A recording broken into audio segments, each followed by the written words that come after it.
Total 378টি মুদ্রা আছে, তাদের মুদ্রার অনুপাত 13:11:7 হলে 50 পয়সার সংখ্যা কত হবে সেটাই আমাদের নির্ণয় করতে হবে।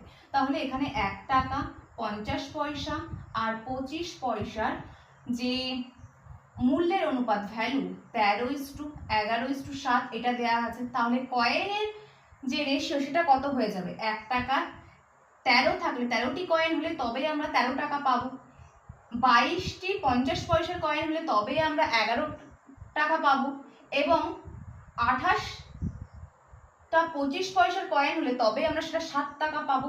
তাহলে এখানে টোটাল 13 যোগ 22 যোগ 28 অর্থাৎ 63, এটার মান দেওয়া আছে 378। ক্যালকুলেশন করলে একের মান কত পাবো, 6। কোশ্চেন কি বলছে, 50 পয়সার সংখ্যা অর্থাৎ 22-এর মান কত হবে সেটাই আমাদের নির্ণয় করতে হবে। একের মান যদি 6 হয় 22-এর মান কত হবে, 132। অপশন এ এখানে